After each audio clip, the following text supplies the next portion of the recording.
எல்லாருக்கும் வணக்கம். வலியவன் audio lines இன்னைக்கு இமான் சார் இங்கே மிஸ்ஸிங், கரெக்டான கம்யூனிகேஷன் இல்லாதனால அவர் வேற ஒரு ப்ரோக்ராம்னால ஒரு சாங் ரெக்கார்டிங்க பாம்பே போயிட்டார். அதனால அப்புறம் இந்த படத்தை பற்றி சொல்லணும்னா, வலியவன் ஒரு லவ் ஆக்ஷன் மூவி. இதில் எல்லா டெக்னீஷியனும் ரொம்ப எஃபோர்ட் போட்டு ஒர்க் பண்ணியிருக்காங்க. எல்லாருக்குமே என்னோட தேங்க்ஸ். குறிப்பாக ப்ரொடியூசருக்கு எஸ்கே ஸ்டுடியோஸ் சம்பத். என்னென்னா, ஜெய் நான் இந்த காம்பினேஷனுக்கு என்ன ஒரு பட்ஜெட் அலோவ் பண்ண முடியுமோ அதை மீறி ஒன்று பண்ணியிருக்காங்க. என்னென்னா, அது இந்த ஸ்கிரிப்ட் மேலே உள்ள நம்பிக்கை. அதே மாதிரி இந்த படம் நல்லா வந்திருக்கு. ஸோ அவங்களுக்கு ஒரு ஸ்பெஷல் தேங்க்ஸ். இதில் சம்பத் சார் இல்லாமல் ஒரு 4 பேர் இருக்காங்க. ஒரு மகேந்திரன், சுரேந்திரன், அது மாதிரி இன்னும் 2 தரன் இருக்காங்க.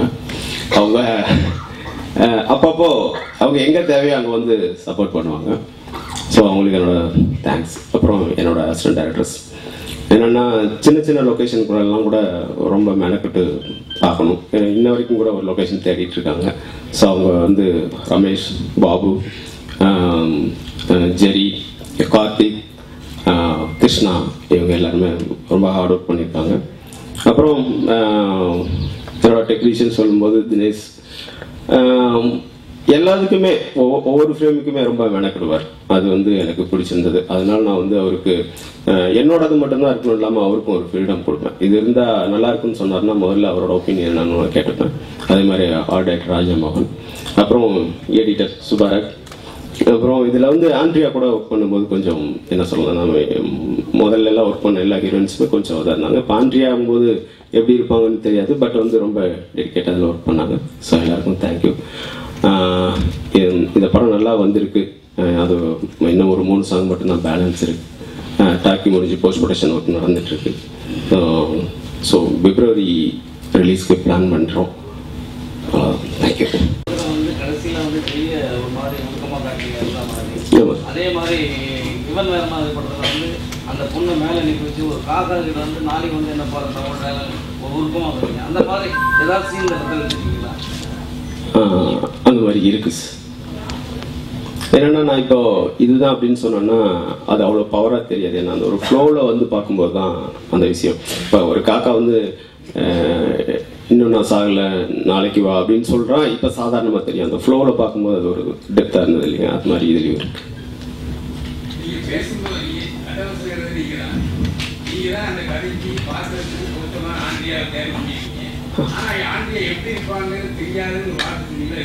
இல்ல, ஆண்ட்ரியாவோட கேரக்டர் சொன்னேன். ஸோ நம்ம வந்து ஸ்க்ரீனில் பார்க்குறோம், அவ்வளோதான் இல்லையா? அதனால அவங்க எப்படி என்ன, நம்ம எப்படி அவங்க கூட ஒரு சொல்றதை எப்படி ரிசீவ் பண்ணிக்கோங்க என்ன, அந்த மாதிரி தெரியாது. அந்த சென்சஸ் நிறைய பேர் வந்திருக்கோம். அவங்கள பற்றி கேட்டிங்கன்னா நான் சொல்லுவேன். மேபி கம்யூனிகேஷன் ப்ராப்ளமாக இருக்கலாம்.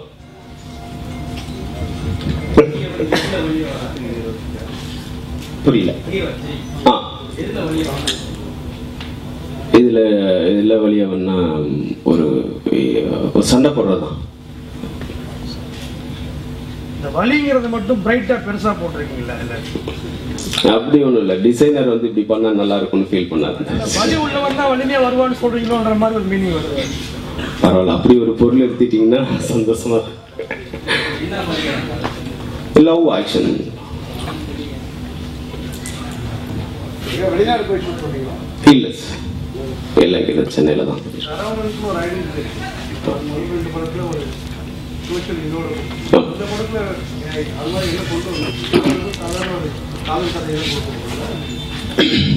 அதான் இப்போ இதுல வந்து கதை அவுட்லைனா பாத்தீங்கன்னா அப்படிதான் இருக்கும். லவ் ஒரு ஆக்ஷன், அவ்வளவுதான் சொல்ல முடியுது.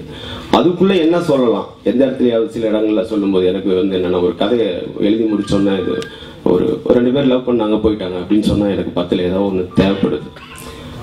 இல்லைன்னா அது அந்த கதை முழுமையடையலன்னு நான் ஃபீல் பண்ணுவேன். ஸோ அது மாதிரி இதில் கூட ஒரு விஷயம் சொல்லியிருக்கேன்.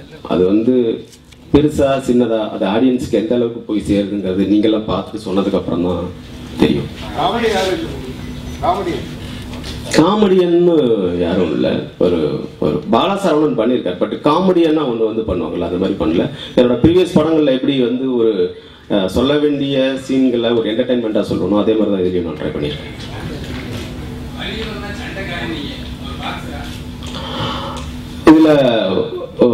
இதுல வந்து சண்டை வந்து சினிமா ஒரு ஒரு ஒரு சண்டை இருக்கும் இல்லையா, அது வந்து பாக்ஸிங்கா இருக்கும், அவ்வளவுதான். மற்றபடி இது வந்து ஒரு ரிங் ஒருத்தர் வந்து அந்த மாதிரிலாம் இருக்காது.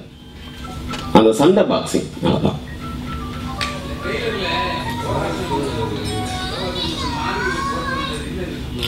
ஒன்றும் இல்லை, அவரை அடிச்சு போட்டான் அதே இடத்துல நிற்கிறான் அந்த மாதிரி.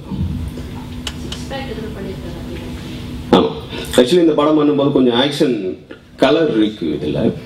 அதனால ஒரு ஜெய் வந்து ஆக்ஷன் பெரியஸ்லாம் பண்ணியிருக்காரு. பட் அவ்வளோ பெருசாக ஒரு ஆக்ஷன் ஹீரோவாய் அதை நம்ம இன்னும் அவரை பார்க்கல. அதனால இதில் ஆக்ஷன் இருக்கும்போது கொஞ்சம் அந்த அடிக்க வேண்டிய ஆள் பெரிய ஆள். ஸோ அப்போ வரும்போது ஜெய் நார்மலாகவே வந்த ஒரு இம்பேக்ட் இருக்காது, அதுக்காக தான்.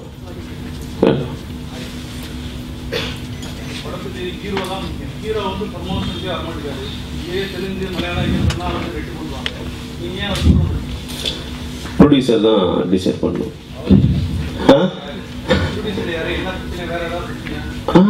ப்ரொடியூசருக்கு அதுக்கெல்லாம் ஒன்றும் பிரச்சனை இல்லை. ஒருவேளை வராதவங்களை பத்தி நிறைய கியூரியாசிட்டியா இருக்கும்.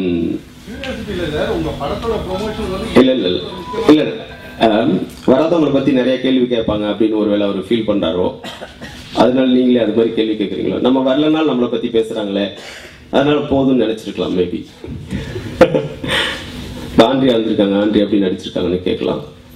தினேஷ் எப்படி கேமரா பண்ணியிருக்கான்னு கேட்கலாம், ஆர்ட் டைரக்டர் கேட்கலாம், ப்ரொடியூசரை பத்தி கேட்கலாம். வந்திருக்கோம், நிறைய பேர் இருக்கும்.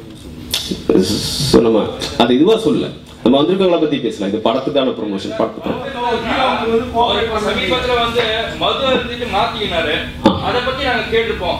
அதனால நீங்க அதை கன்வே பண்ணிடுங்க. அவர் பிரஸ் மீட்டுக்கு வந்தாருன்னா யாரும் இந்த மாதிரி எழுதவும் மாட்டோம், கேட்கவும் மாட்டோம். வந்தாலும் ஒழுங்கா கேட்கணும்னு தான் பாக்குறோம். அவங்க வரதே இல்லை சார். அதான் ஒரு பெரிய பிரச்சனை ஜெயை பத்தி கம்யூனிகேட் பண்ணிடுங்க. ஜெய் வந்து எந்த ப்ரொடியூசருக்கும் டைரக்டரும் கோஆபரேட் பண்ண மாட்டாங்கன்னு சொல்லி படத்தோட ப்ரொமோஷன் அது நீங்க டிசைட் பண்றது, நான் சொல்லல.